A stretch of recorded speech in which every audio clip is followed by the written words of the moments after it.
오늘 말씀의 제목은 하나님을 믿어라라는 말씀의 제목입니다. 여러분들은 왜 교회를 나오시나요? 교회에 나오는 목적이 무엇입니까? 우리는 교회에 나오는 목적을 분명히 해야 됩니다. 이것이 분명하지 않고 교회에 나오는 분들이 많습니다. 여러분들은 교회에 나오는 목적이 뭡니까? 이번 주에 전도하러 나갔는데 길에서 한 여자분을 만났습니다. 그분에게 전도를 하니까 그분이 하시는 말씀이 자기는 이제 교회를 안 간다는 겁니다. 왜 교회를 안 가세요? 물어봤더니 자기는 얼마 전까지 막내딸이 하도 교회를 가자고 그래서 교회를 갔었답니다. 저 위에 있는 교회를 갔었다고 하는데 7개월을 다녔답니다.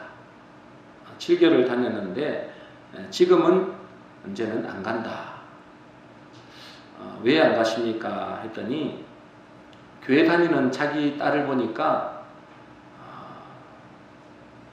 자기 남편이 교회 다니는 그 딸 남편이 갑자기 죽었다는 거예요. 또 저 위에 교회 있거든요. 저 위에 있는 교회 그 교회 목사님이 몇 년 전에 돌아가셨어요. 근데 그 목사님이 돌아가시더니 또 1년 뒤에 그 사모님도 돌아가셨다는 거예요.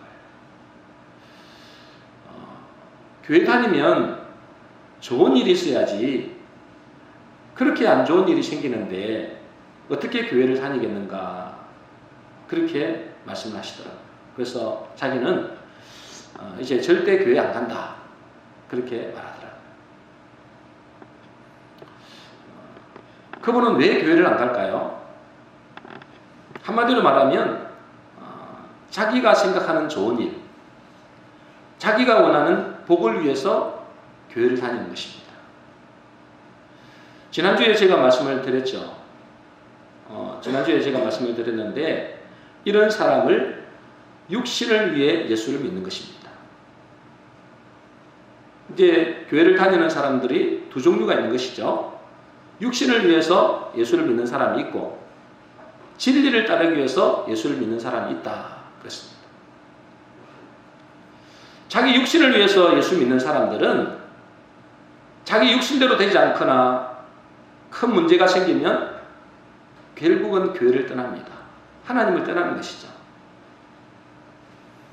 그런데 진리를 따르는 자는 그렇지 않습니다. 진리를 따르는 자도 여러 가지 문제도 오고 어려움도 오고 고난도 옵니다. 그러나 그 사람들은 비록 넘어지더라도 다시 일어섭니다. 왜 그렇습니까? 진리를 따르는 자는 육신의 정욕이 목적이 아닙니다. 세상의 부귀 영화가 목적이 아니죠. 그 사람들이 원하는 것은 진리, 생명, 천국이죠. 그것을 목적으로 하는 사람은 이 땅에서 좋은 일이 있을 수도 있고 좋은 일이 없을 수도 있죠. 그러나 때로는 넘어지기도 하고 때로는 죄를 짓고 또 무너지기도 합니다. 그러나 그 사람들은 반드시 다시 일어납니다. 왜냐하면 그것이 목적이 아니기 때문에 그렇습니다. 육신을 따르는 사람들이 착각하는 것이 하나 있습니다. 예수님 안에 생명과 복이 있음을 모릅니다. 그 예수님이 진리요 생명인데 그리고 그 예수님이 복인데 잠시 잠깐 눈에 보이는 것이 안 이루어진다고 문제와 고통이 오면 주님을 떠나는 것입니다. 진짜 중요한 것을 놓치는 것이죠. 여러분은 왜 교회를 다닙니까? 우리가 한번 진지하게 생각을 해봐야 됩니다. 나는 왜 교회를 다니는가? 육신을 따르지 말고 진리를 따라야 됩니다. 그럴 때 잠시 잠깐 어려움이 있을지 모르지만 그 마지막은 영생이고 영원한 축복입니다. 어쨌건 우리가 교회를 다니는 목적을 진지하게 생각을 해봐야 됩니다. 많은 분들은 아마도 천국 가기 위해서 교회를 다닌다고 할 것입니다. 아마 여기 오신 분들도 다 천국 가기 위해서 교회를 오신 분들이 많을 겁니다.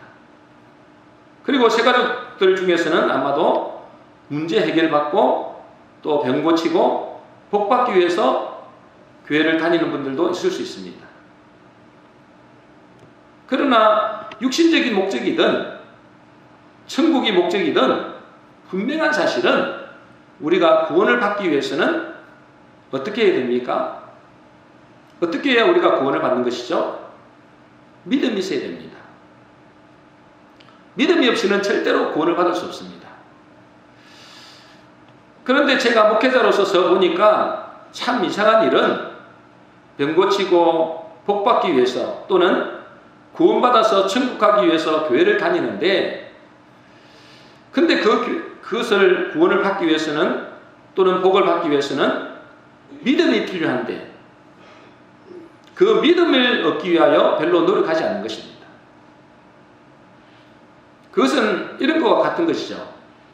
내가 공부하는 것은, 우리 아이들이 공부하는 것은 대학을 가기 위함인데, 대학을 가기 위해서 학교는 다니는데 전혀 공부에는 관심이 없는 것입니다. 마찬가지로 우리가 복을 받기 원하든 구원을 받기 원하든 반드시 믿음이 없이는 그것을 받을 수가 없습니다. 그렇겠죠? 우리가 믿음이 없이는 받을 수가 없습니다. 그저 교회만 다닌다고 복을 받거나 구원이 주어지는 것은 절대 아닙니다. 세상 공부나 사업이야 뭐 잘 되면 좋겠죠. 안 되어도 인생이 실패한 것은 아닙니다. 그런데 이 신앙은 믿음이 없으면 그것은 지옥과 연결됩니다. 그래서 여러분들이 교회 나오는 목적을 정확하게 알아야 돼요. 내가 왜 교회를 나오는가? 여러분 분명히 뭔가를 얻기 위해서 이곳에 나왔을 것입니다. 복을 받기 위해서든지 문제 해결을 위해서든지 아니면 천국을 가기 위해서든지. 그러나 분명한 사실은 그것을 얻기 위해서는 믿음이 없이는 안 된다는 것입니다. 여러분, 믿음이 없이는 절대 복을 받을 수도 없고 천국에 들어갈 수도 없습니다. 지난주에 말씀드린 대로 모든 행동의 원인이 믿음에서 출발합니다. 그렇죠? 그래서 믿음은 바라는 것들의 실상이요 보지 못하는 것들의 증거다, 그렇게 말씀하고 있습니다. 그러니까 믿음이 모든 것의 출발점이에요.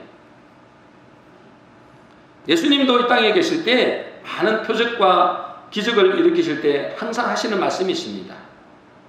네 믿음이 너를 구원하였느니라, 그러죠. 그러니까 믿음이 없이는 구원이 일어날 수 없습니다. 여기서 말하는 구원은 병고침의 구원이겠죠. 우리의 영혼 구원도 마찬가지입니다.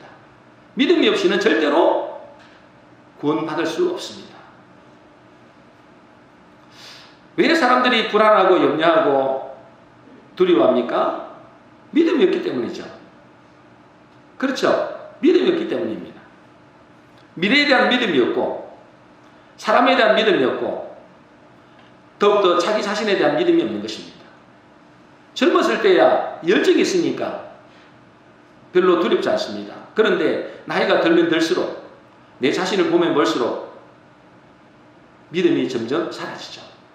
그러니 마음에 염려도 생기고 불안도 생기고 두려움도 생기는 것입니다. 마찬가지로 우리의 신앙을 가진 사람도 왜 불안하고 염려합니까? 왜 두려워할까요? 하나님은 아무것도 염려하지 말라. 그런데 우리는 왜 염려하고 두려워할까요? 한마디로 말해서 믿음이 있기 때문입니다. 진짜로 하나님이 살아계신 것이 믿어진다면 왜 두려워하겠어요? 진짜로 하나님이 지금도 나와 함께 하신다는 것이 믿어진다면 왜 염려하겠습니까? 한마디로 뭐 때문에 두려워한다고요? 뭐 때문에 염려한다고요? 믿음이 없기 때문에 그렇습니다. 하나님이 안 믿어지는 것입니다. 하나님의 약속의 말씀이 안 믿어지는 것입니다. 하나님이 우리를 보고 분명히 염려하지 말라고 했습니다. 두려워하지 말라고 했습니다. 그런데 우리는 염려하고 두려워합니다. 한마디로 믿음이 없기 때문에 그렇습니다. 그러니 믿음이 진짜로 중요하죠. 문제는 왜 교인들이 믿음이 이렇게 중요한데 믿음을 얻기 위해서 애쓰지 않을까요? 믿음이 가장 중요한데 정작 이 믿음을 얻기 위해서는 애쓰지 않습니다. 아마도 그저 적당히 교회 다니면 복을 받는다라고 생각하는 것 같아요. 여러분들도 혹시 그런 사람 있습니까? 내가 교회를 다니면, 내가 적당히 교회 다니면 복을 받을 수 있다. 내가 적당히 교회 다니면 천국도 갈 수 있다. 이렇게 생각하는 사람도 혹여 있을 수도 모르겠습니다. 이것은 정말 큰 문제일 수 있습니다. 절대 그렇지 않잖아요. 교회 다닌다고 여러분이 복을 받거나 교회 다닌다고 여러분들이 구원받거나 천국 가는 게 아니다 말이죠. 그건 우리가 다 아는 사실이잖아요. 이런 사람들이 혹이라 했다면 이것은 큰 문제입니다. 내가 교회 다니니까 복을 받을 수 있고 천국 갈 수 있다라고 생각하는 것은 큰 문제입니다. 한편으로 또 이런 사람이 있겠죠. 자기는 믿음이 있다고 생각하는 것입니다. 믿음이 있다 이렇게 생각하는 거예요. 그러니까 믿음이 있으니까 교회도 나오는 것이지 이렇게 생각하는 것입니다. 그것이 하나의 착각일 수도 있습니다. 물론 교회를 다니는 것도 믿음입니다. 그죠? 교회를 나오는 것도 믿음이에요. 예배 드리고 적당히 헌금하고 적당히 봉사하는 것도 이것도 하나의 믿음일 수 있습니다.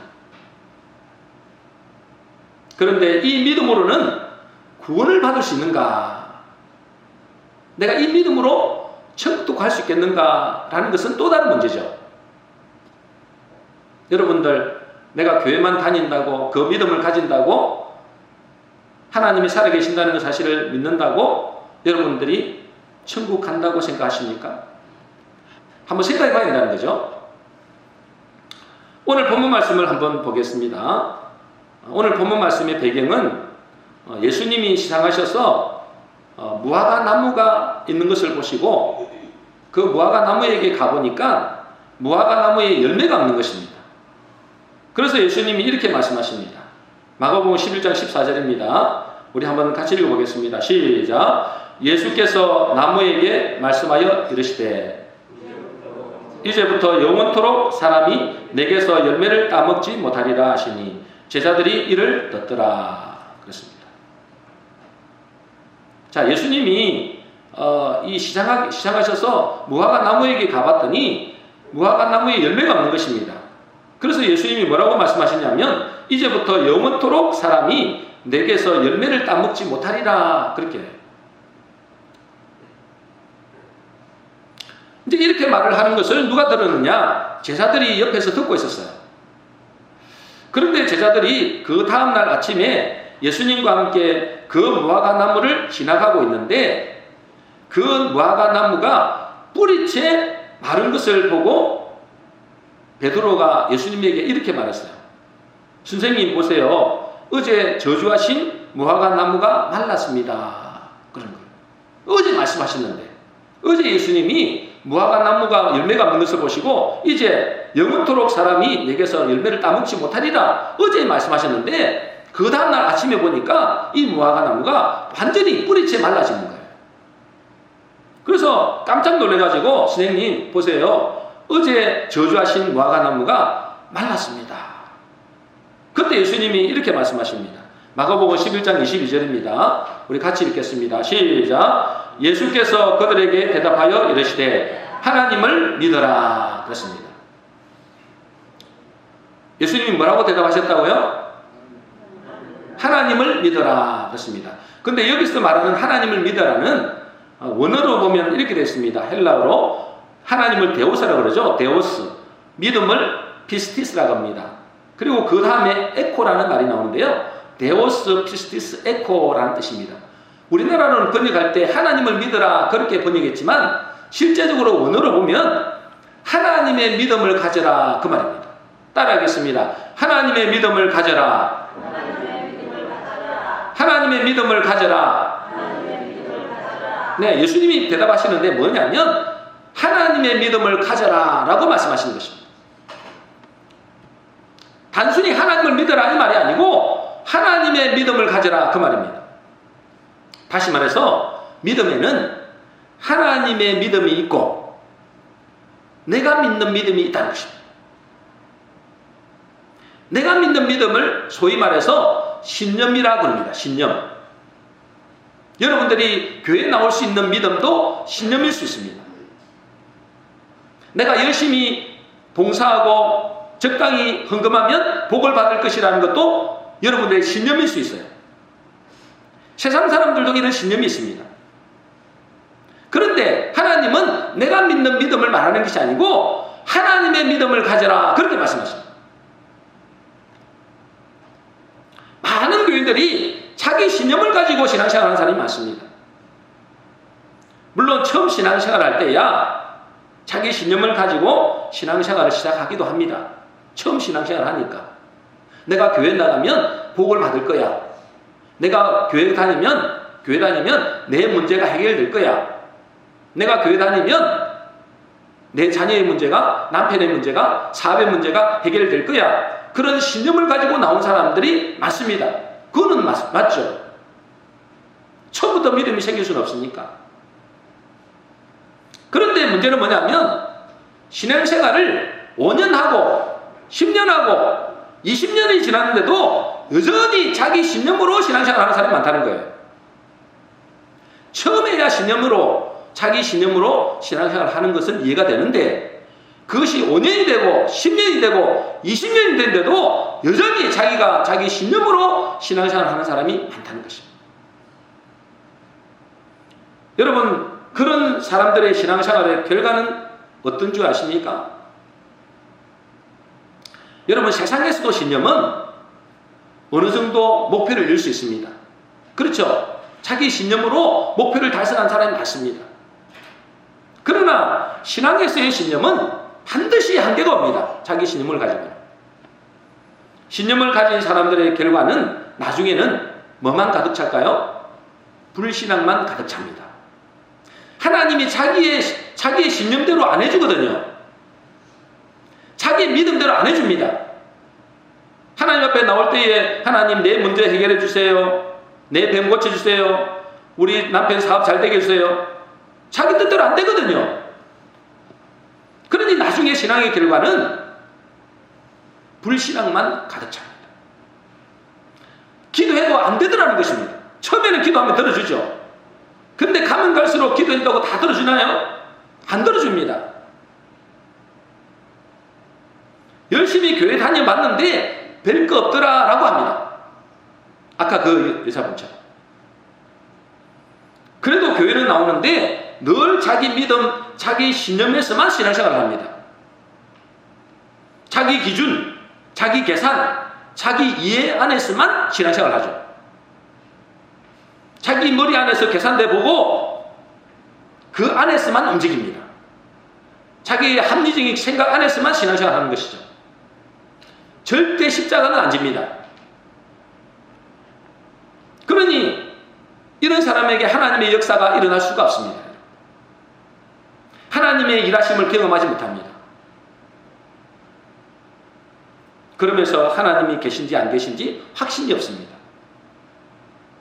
교회를 다니지만 진짜 하나님의 살아계심을 믿는 믿음이 아닙니다. 하나님이 살아계실 거야 라는 추상적인 믿음이죠.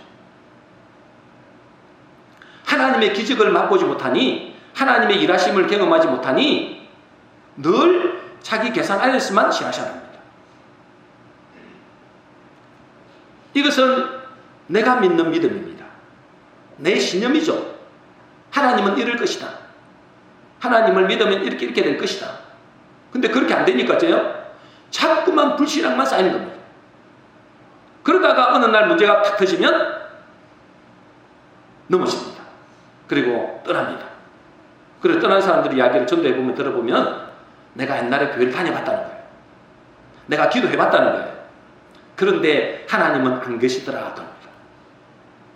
무슨 믿음이 그럴까요? 자기 믿음으로 신앙생활한 겁니다. 자기의 신념으로 신앙생활하는 거예요. 그걸 보고 종교생활이라고 합니다. 예수님은 우리에게 내 믿음 말고 하나님의 믿음을 가지라 말씀하십니다. 그럴 때 어떤 일이 벌어집니까? 마가복음 11장 23절입니다. 우리 같이 읽어보겠습니다. 시작. 내가 진실로 너희에게 이르노니 누구든지 이 산들을 들리어 바다에 던져지라 하며 그 말하는 것이 이루어질 줄 믿고 마음에 의심하지 아니하면 그대로 되리라 그랬습니다. 자, 예수님이 봐보세요. 뭐라고 말씀하셨어요? 제자들에게 하나님의 믿음을 가져라 그러잖아요.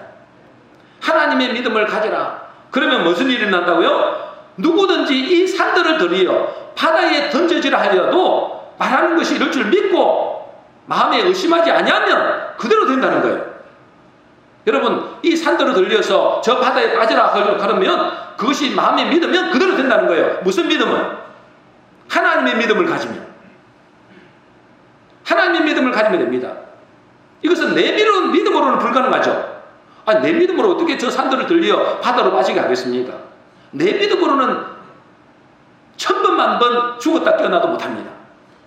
그러나 하나님의 믿음을 가지면 이것이 가능하다는 것입니다. 하나님이 못할 것이 없기 때문에. 그래서 하나님, 예수님이 말씀하시는 겁니다. 너희는 너희의 믿음 말고 하나님의 믿음을 가져라. 하나님의 믿음이 있을 때 이것은 불가능이 가능하게 되는 것입니다. 왜 우리가 하나님의 기적과 역사를 경험하지 못할까요? 하나님의 믿음이 없기 때문에 그렇습니다. 내 믿음으로 가지고 신앙생활을 하기 때문에 그렇습니다. 자기 신념을 가지고 신앙생활을 하기 때문에 그렇습니다. 그 사람에게는 하나님의 기적을 절대로 경험할 수 못합니다. 우리가 지난번에 11월 달부터 12월 초까지인가요? 우리가 다니엘 기도회 우리가 같이 했습니다. 물론 뭐 매일 같이 하는 건 아닙니다만은 다니엘 우리가 이 오륜교회에서 하는 다니엘 기도회를 우리가 21일 동안 매주는 아닙니다만 매일은 아닙니다만 했습니다. 그때 제가 참 은혜 받은 목사님이 있습니다. 그 목사님이 간증에 참 제가 은혜 받았습니다. 그 안호선 목사님이라고, 이분이 병원에서 이제 신앙생활, 아버지가 목사잖아요. 그러니까 신앙생활 적당히 한 거예요. 지겹도록 이제 아버지 말씀을 듣다 보니까, 야, 내가 진짜 저 아버지 말을 듣다가는 내 인생이 꼬이겠다, 힘들겠다 싶어서 자기는 절대로 이제 아버지처럼 안 되겠다, 이런 생각하고 적당히 신앙생활을 한 겁니다. 그런데 하나님이 그를 가만 놔둡니까? 하나님이 이제 만지시기 시작하는 거죠. 그래서 이분이 심각한 질병에 걸립니다. 그래서 병원에 갔는데 정말 모든 장기가 완전히 그냥 막 뭘 먹으면 다 이렇게 터져 나올 만큼 이렇게 장기가 손상이 됐습니다. 그러니까 물도 제대로 못 마실 만큼, 음식은 말할 것도 없고 물도 제대로 못 마실 만큼 이렇게 심각한 장이 좋아지지 않았습니다. 그러니까 먹을 게 제대로 못 먹으니까 뼈가죽만 남는 거죠. 뼈가죽만. 그러니 이제 거의 죽어가고 있는 것입니다. 누가 봐도 이 사람은 죽는다. 왜냐면 완전 뼈가죽만 남았으니까. 그런데 그의 아버지 목사님이 어느 날 병원에 오시더니 병실에 뼈가죽만 남은 그 아들의 모습을 사진으로 찍습니다. 갑자기 사진이 다 찍어놔요. 이리 찍고 저리 찍고. 그러면서 하시는 말씀이 뭐냐면, 너는 안 죽는다. 나중에 살아나면 하나님의 살아계심을 증거하는 증인으로 살아라. 그래서 아버지는 그 아들의 증거로 삼기 위해서 사진을 찍어 놓는 거예요. 지금 누가 봐도 이 사람은 죽는 거예요. 뼈가죽만 남았는데 죽는 사람이에요. 그런데 아버지는 안 죽는다는 거예요. 그래서 그 증거를 삼기 위해서 사진을 다 찍어 놨습니다. 이것이 무슨 믿음입니까? 우리 인간적인 믿음, 내 믿음으로는 절대 그것이 불가능하죠. 그런데 그 아버지는 하나님의 믿음을 가진 것입니다. 결국 그 아들은 얼마 지나지 않아서 병원에서 걸어서 나옵니다. 그리고 지금은 유명한 부흥사가 되어 있습니다. 여러분, 하나님의 믿음을 가지면 아무리 우리 앞에 놓여져 있는 큰 산이 있다 할지라도, 여러분에게 큰 문제가 있다 할지라도 그것은 전혀 문제가 되지 않습니다. 하나님의 믿음을 가지면, 내 믿음을 가지면 그 작은 문제도 큰 산같이 큰 문제가 되는데 하나님의 믿음을 가지면 큰 산이 태산 같은 문제도 그것은 아무것도 아닌 것이 됩니다. 오히려 나중에 그 큰 문제가 하나님의 영광을 드러내는 간증거리가 되는 것입니다. 저는 이 목사님이 간증하실 때 말씀하는 것 중에서 제 머리에 확 박힌 게 있어요. 뭐라고 말씀하시느냐? 하나님은 지금도 시퍼렇게 살아계신다. 어떻게 살아계신다고요? 시퍼렇게 살아계신다. 여러분 믿습니까? 별 말, 아멘도 안 하시잖아요. 우리 이순희 신도님이 이번 주에 제가 이야기하지 말했는데 또 이야기하게 되겠습니다. 금요일 날 성경 공부하는데 목사님, 왜 우리 성도님들이, 자기는 초신자잖아요. 지금 7개월밖에 안 됐잖아요. 우리 성도님들이 왜 목사님이 믿습니까? 하는데 아멘을 제대로 안 해요. 그게 믿음이 좋아서 그런 거예요. 그럼 뭐 때문에 안 해요? 물어보더라고요. 그럼 믿음이 좋아서 그런다면 자기도 안 하려고 하는 거예요. 제가 깜짝 놀랐어요. 야, 새가족들이 이렇게 다 배우는구나. 여러분 믿음 아멘 안 하면 있잖아요. 그 새가족들이 다 배웁니다. 아, 아멘 안 하는 것이 믿음이 좋은 것이구나. 이렇게 잘못하는 거예요. 여러분 하나님은 시퍼렇게 살아계신 줄로 믿습니다. 아멘. 예, 그렇게 좀 아멘 하세요. 저는 그 말씀이 너무 와닿더라고요. 왜? 제 신앙생활을 돌아보니까 하나님은 시퍼렇게 살아계세요. 여러분 이것이 시퍼렇게 하나님이 살아계시다는 것이 안 믿어지면 자기 신념으로 신앙생활을 할 수밖에 없어요. 절대로 하나님의 믿음을 가질 수가 없습니다. 자기 계산대로만 믿습니다. 자기 합리적인 생각 안에서만 믿습니다. 그러니 무슨 기적이 일어나겠습니까? 하나님이 없어도 되는데 굳이 하나님의 역사할 필요가 뭐가 있겠어요? 이런 사람들은 하나님이 시퍼렇게 살아계신다는 이 사실을 안 믿는 사람들은 하나님에 대한 두려움도 없습니다. 한마디로 겁이 없습니다. 하나님이 계시지 않다고 생각하기 때문에 두려움이 없죠. 저는 하나님이 굉장히 두렵습니다. 솔직히 진짜 두렵습니다. 그래서 아무리 적은 것이라도 거짓말을 잘 못합니다. 물론 전혀 거짓말을 안 하는 것은 아닙니다. 그런데 심각한 거짓말은 절대 안 합니다. 그리고 거짓말을 해도 아주 거짓말 안 하려고 제가 굉장히 노력합니다. 예를 들어서 뭐 심각한 거짓말 안 하니까 기도해 주세요 그러잖아요. 기도해 주세요. 그 거짓말도 잘 못하잖아요. 그래서 네 기도하겠습니다 해놓고 바로 기도합니다. 혹시 또 잊어버릴까 봐. 기도해 준다고 거짓말하면 안 되잖아요. 그냥 바로 기도해 줍니다. 마음속으로.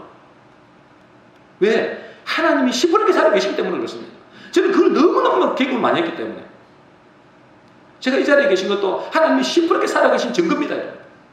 지금 여러분 저를 보고 계시잖아요. 저는 옛날에 안 그랬어요. 여러분. 저를 보고 뭐라 했습니까? 옛날에 우리 그 선생님이 말 없는 사람이에요. 말 없는 사람. 제가 말줄이 진짜 없습니다. 저는 하나님이 시퍼렇게 살아계신 것이 정말로 믿어집니다. 그래서 두려워요. 시편 53편 1절입니다. 우리 같이 한번 읽어보겠습니다. 같이 읽겠습니다. 시작. 어리석은 자는 그의 마음에 이르기를 하나님이 없다 하도다. 그들은 부패하며 가증한 악을 행하며 선을 행하는 자가 없도다. 이렇습니다. 하나님이 없다는 사람은 어떤 사람이라고요? 자는 사람 깨워주세요. 하나님이 없다는 사람은 어떤 사람이라고요? 어리석은 자다. 어리석은 자는 하나님이 없다. 그렇게. 아니, 자기가 지금 여기 존재한다는 것은 곧 하나님이라는 창조주가 존재한다는 거잖아요. 아니, 자기가 어디서 나왔겠어요? 물어보면 우리 어머님에 나왔죠. 그 어머니는 어디서 났어요, 그러면? 그 이야기 하려고 하는 게 아니라 결국은 내가 존재한다는 것은 하나님이 존재한다는 거예요. 그런데 어리석은 자들은 하나님이 없다 하도다. 그거는 자기 아버지가 없이 자기가 낳았다는 것과 똑같아요.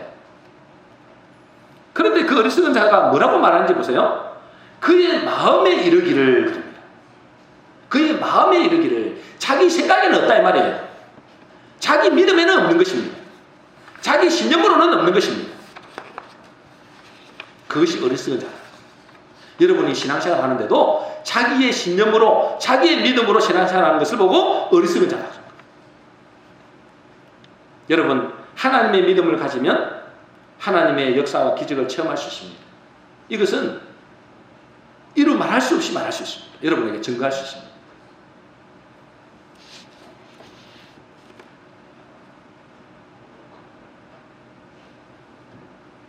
시간이 없으니까 대화를 건너뛰어야 되겠습니다.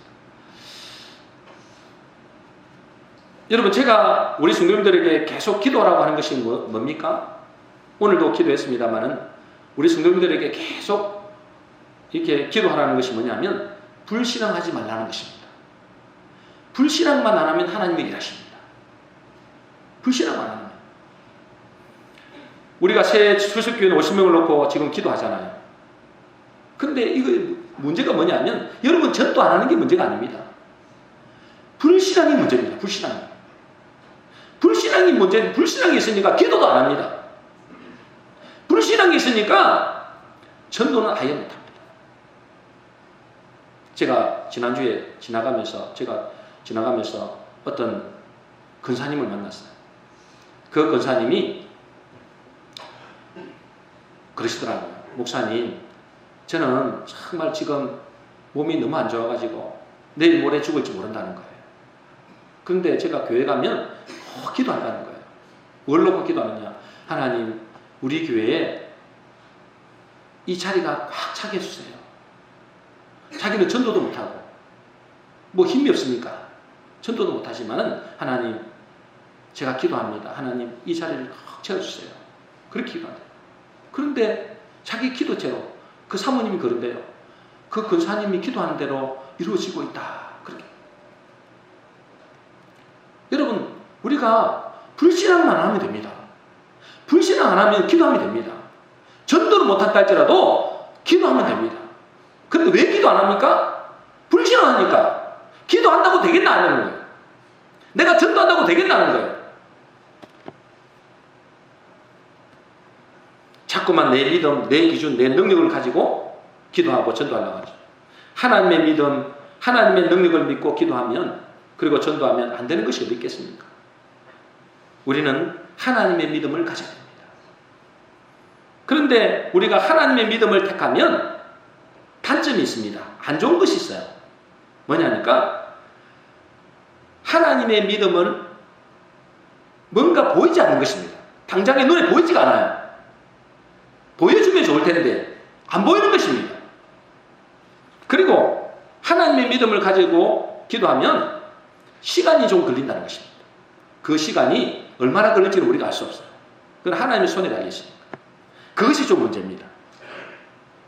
그러나 하나님의 믿음을 가질 때 하나님의 역사와 기적을 체험할 뿐 아니라 우리에게 참된 복과 구원이 이루어집니다. 여러분, 다시 물어보겠습니다. 우리는 왜 교회를 다닙니까? 왜 교회를 다녀요? 여러분들 한번 여러분 자신에게 물어보세요. 내가 왜 교회를 다니지? 복을 받기 위해서입니까? 아니면 천국 가기 위해서입니까? 문제를 해결받기 위해서입니까? 분명히 그런 것 중에 하나 중에 있을 겁니다. 그렇다면 반드시 그것이 이루어지려면 믿음이 없이는 안 됩니다. 문제는 이 믿음에는 내 믿음이 있다는 거예요. 또 하나님의 믿음이 있다는 것입니다. 여러분이 내 믿음을 가지고 신앙생활 합니까? 아니면 하나님의 믿음을 가지고 신앙생활 합니까? 우리 자신을 깊이 돌아봐야 됩니다. 내 자신의 믿음 갖고는 절대 하나님의 역사심을 볼 수 없습니다. 여러분 복을 받기 위해서, 문제 해결받기 위해서 오신 분도 있잖아요. 그렇다면 그 문제가 내 입으로 안 되니까 온 거잖아요. 그렇다면 여러분에게 무슨 믿음이 필요하다고요? 하나님의 믿음이 필요한 것입니다. 그러면 하나님의 믿음을 가지기 위해서는 어떻게 해야 되는가? 하나님의 믿음을 가지기 위해서는 어떻게 해야 되는가? 여러분, 자기 믿음, 곧 신념으로 끝나는 믿음은 일종의 영적 질병이라고 진단해야 됩니다. 여러분이 질병 가운데 있다라고 진단해야 돼요. 그저 때가 되면 믿음이 생기겠지 생각하면 절대 안 됩니다. 교회를 10년 다니고 20년 다녀봤잖아요. 여러분 믿음이 생기던가요? 안 생기잖아요. 그게 질병이라면 질병. 영적인 심각한 질병이라고요. 내가 지금 심각한 질병에 걸렸구나, 이렇게 생각하셔야 됩니다. 여러분, 우리의 믿음의 결핍증이라는 이 질병을 치료해야 됩니다. 이것이 치료되지 않으면 여러분 평생을 교회 다니고 구원도 이룰 수 없습니다. 진짜입니다. 이 영적인 질병을 치료하려면 믿음이 생겨나야 되는데, 여러분 믿음은 어떻게 생겨난다고요? 여러분 믿음은 어떻게 생겨나요? 들음에서 납니다. 이제 여러분들 우리 성도 잘 아시잖아요. 믿음은 들음에서 난다. 들음은 그리스도의 말씀으로 말미암는다. 그런데 여러분들, 우리가 믿음은 들음에서 나는데 이 들음을 영어로 보면 듣는다 이거를 원어로 보면 아쿠오라고 그래요. 아쿠오. 그걸 뭐냐면 그냥 들음이 아니에요. 여러분들 지금 그냥 듣고 있으면 안 돼요. 능동적인 들음입니다. 적극적인 들음이에요. 그냥 한번 들어보자 이게 아닙니다. 더 나아가면 이 아쿠오라는 들음은 말씀에 복종하는 단계까지 가는 것입니다. 말씀에 복종하는 단계까지 가야 되는 거예요. 이게 적극적인 들음입니다. 이게 아쿠오의 들음입니다. 그 들음이 믿음이 나는 것입니다. 그냥 듣는 것이 아니고 적극적으로 살기 위해서, 내가 살기 위해서, 병을 고치기 위해서 시간을 내어서 들어야 되고, 그 들은 말씀을 내가 원하지 않지만, 하기 싫지만 그 말씀에 순종하는 것입니다. 그것이 아쿠오의 들음입니다. 그냥 여러분 10년, 20년 들어보세요. 100년을 들어보세요. 여러분 믿음 안 생깁니다. 이것은 우리가 질병을 고치기 위해서, 여러분 질병을 고치려면 어떻게 돼요? 먹기 싫은 음식을 먹어야 됩니다. 하기 싫은 운동도 억지라도 해야 됩니다. 그렇죠? 아이고 때가 되면 뭐 고치시겠지. 그건 죽는 길입니다. 질병도 우리가 고치려면 적극적인 들음이 필요합니다. 누구의 들음이에요? 의사의 들음이죠. 먹기 싫은 음식 먹지 말라는 거 안 먹어야 됩니다. 하기 싫은 운동 억지로는 해야 됩니다. 여러분 암에 걸린 사람을 생각해 보세요. 그 전까지만 해도 아무 음식이나 먹었습니다. 술, 담배 피우고 맵고 짜고, 뭐 술, 담배는 제가 안 합니다. 근데 맵고 짜는 거 제가 좋아하니까 저도 걱정이 좀 됩니다만은, 맵고 짜고 육식만 잔뜩 먹다가 암이라는 질병에 딱 걸리면 어떻게 됩니까? 절대 아무거나 안 먹죠. 이제는 먹기 싫어도 뭐요? 먹기 싫어도 맵고 짠 거 먹으면 안 됩니다. 싱거운 음식 먹어야 됩니다. 시간을 정해서 먹어야 됩니다. 절제해야 됩니다. 의사의 말에 절대 순종해야 됩니다. 그것은 뭐요? 자기를 살리기 위함입니다. 여러분 육신의 질병도 이렇게 하는데 영적인 질병은 심각합니다. 여러분들, 우리는 한 번은 죽는 것입니다. 그러나 우리의 영혼이 죽으면 영혼이 끝입니다. 하나님 말씀을 우습게 생각하면 큰일입니다. 마찬가지로 우리도 내 영혼이 살기 위해서는 적극적인 말씀의 들음이 필요합니다. 살기 위해서 내 생활에 절제하고 시간을 내야 됩니다. 그래서 복음의 말씀을 들어야 돼요. 제가 그래서 살았어요. 여러분들 중에서 혹시 옛날에 저 같은 사람이 있을 가능성이 높아요. 20년 신앙생활 했습니다. 믿음이 안 생겼습니다. 지식만 가졌습니다. 적극적인 들음이 있었습니다. 7개월 동안. 그리고 내가 원하지 않지만 하나님의 말씀이니까, 내가 하기 싫지만 그분이 지도자니까 그분이 말씀에 순종해야 됩니다. 의사의 말을 순종하듯이 그분은 우리의 의사예요. 그래서 우리는 그분의 말씀에 순종해야 됩니다. 그것이 작은 일부터 순종해야 됩니다. 그것이 나를 살리는 것입니다. 여러분의 영혼을 살리는 거예요. 믿음의 결핍증을 치료하기 위해서 두 가지라 말씀드렸습니다. 첫 번째 뭐라고요? 적극적으로 들어야 됩니다. 시간을 내서 들어야 됩니다. 병을 치료하듯이 들어야 됩니다. 그리고 뭐요? 그 들음은 왜 그러냐? 하나님의 말씀이 우리의 수술용 칼이기 때문에 그렇습니다.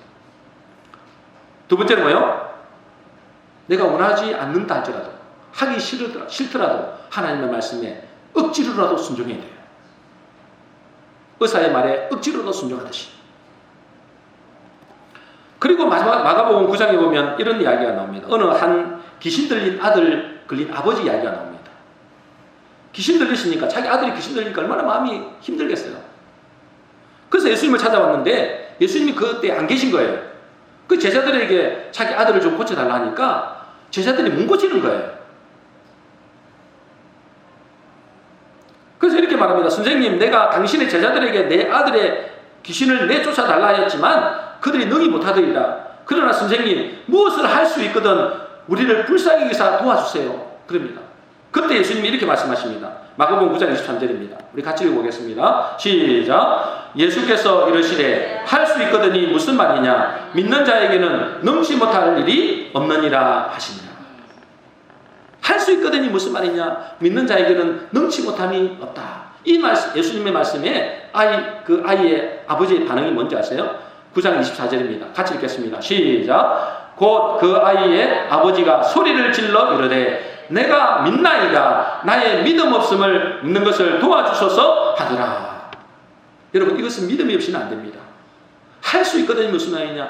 믿는 자에게는 이 믿음은 능동적인 믿음입니다. 적극적인 믿음입니다. 믿는 자에게는 이것은 하나님의 믿음이에요. 믿는 자에게는 능치 못함이 없다. 그런데 그 아이의 아버지는 아직 믿음이 없는 거예요. 얼마나 답답하겠어요. 그러니까 소리 질러 이르되 내가 믿나이다. 그런데 잘 안 믿어집니다. 나의 믿음 없음을 도와주소서.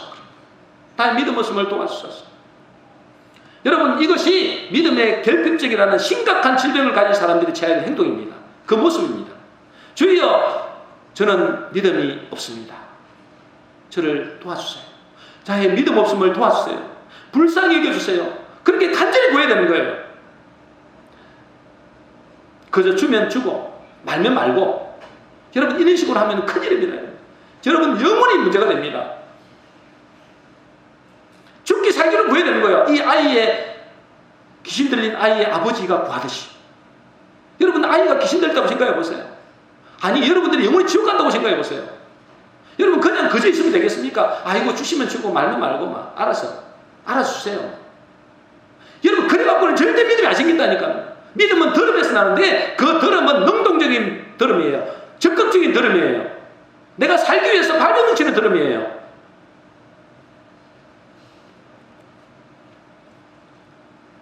이것은 영원한 구원의 문제가 달려있기 때문에 그렇습니다.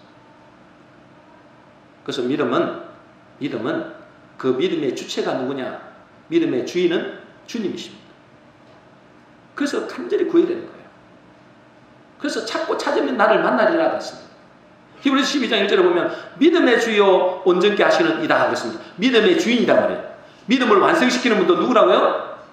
예수님이란 말이에요. 그분에게 매달려야 되는 것입니다. 간절히. 만일 이것이 안 되면 주님은 다른 방법을 쓰십니다. 여러분, 이것이 안 되면 여러분들 하나님 사랑하시잖아요. 그럼 여러분에게 하나님이 다른 방법을 쓰세요. 어떤 방법을 쓰시는지 아십니까? 문제를 통해서 내 자아를 깨뜨리는 방법을 주십니다. 근데 이 문제를 주실 때는 여러분들이 아픕니다. 하나님이 여러분을 사랑하니까 여러분을 구원받고 천국 보내야 되니까 여러분에게 뭘 주겠어요? 문제를 주십니다. 그 문제를 주실 때는 우리는 아파요. 고통입니다. 우리가 아파서 병원에 가면 수술하잖아요. 그것처럼 아픕니다.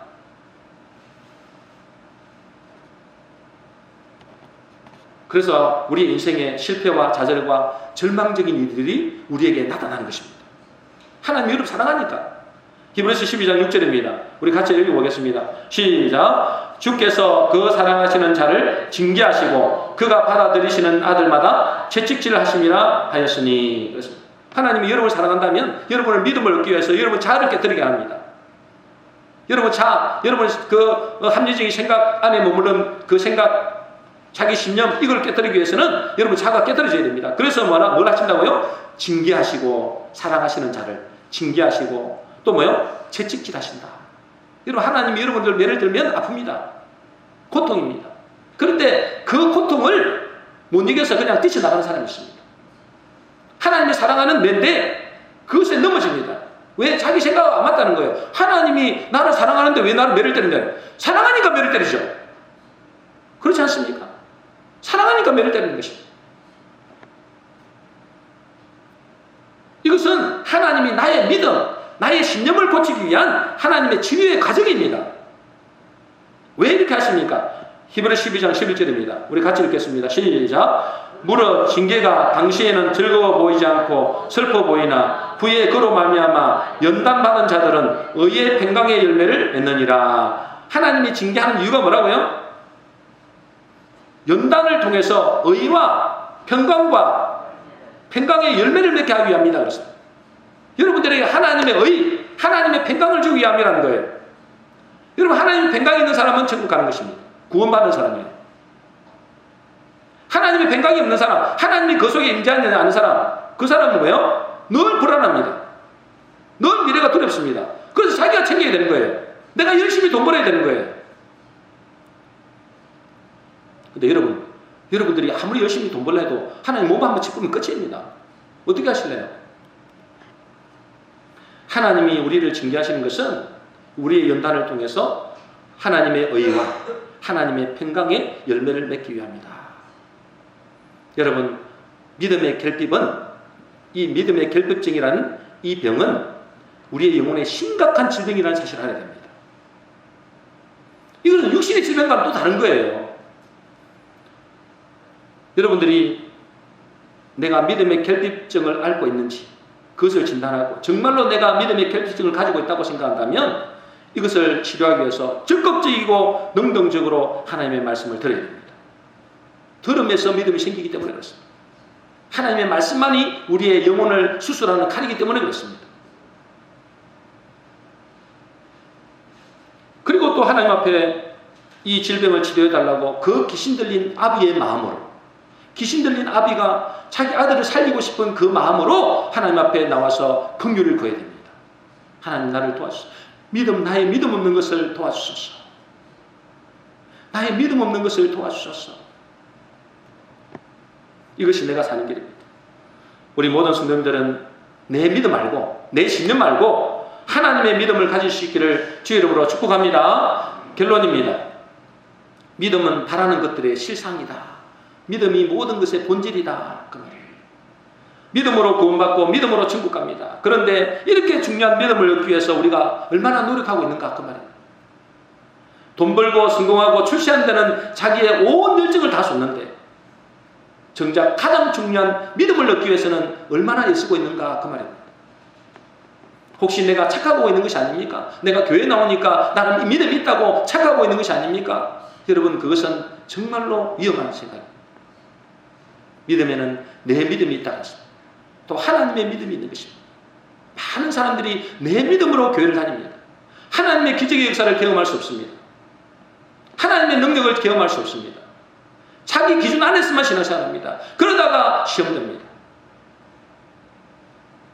여러분, 이 신념으로는 천국도 갈 수 있을지 의문입니다. 이스라엘 백성들이 자기 신념으로 하나님을 믿었어요. 자기 신념으로 믿은 사람들은 한 사람도 젖과 꿀이 흐르는 땅으로 들어가지 못했습니다. 제가 고민했어요. 하나님, 내 신념으로도 천국 갈 수 있습니까? 이번 주에 물어봤어요. 하나님, 내 신념으로도 천국에 들어갈 수 있습니까? 못 갈 것 같더라. 성경적으로 볼 때 하나님의 믿음이 아니면 그 요단강을 건널 수가 없습니다. 홍해를 어떻게 건너겠습니까? 요단강을 못 건너면 젖과 꿀이 흐르는 땅으로 들어갈 수 없습니다. 결론적으로는 내 믿음으로는 천국 못 간다. 하나님은 우리에게 하나님의 믿음을 가지라라고 말씀하십니다. 하나님의 믿음을 가질 때 하나님의 놀라운 역사와 일하심을 경험합니다. 그러면 어떻게 해야 하나님의 믿음을 가진다고요? 이것이 나의 영적인 질병이다. 이 사실을 진단하셔야 돼요. 스스로. 그래서 적극적으로, 능동적으로 이 질병을 치유하기 위해서 시간을 내야 돼요. 그래서 하나님 말씀을 들어야 됩니다. 적극적으로 나와야 들어야 됩니다. 그리고 그 말씀에 의사의 말을 순종하듯이 내 병을 고치기 위해서, 내 암을 고치기 위해서, 육신의 질병을 고치기 위해서도 의사의 말을 100% 순종하는데 우리의 영원한 영혼을 위해서는 하나님 말씀에 적극적으로 순종하는 그런 자세가 필요합니다.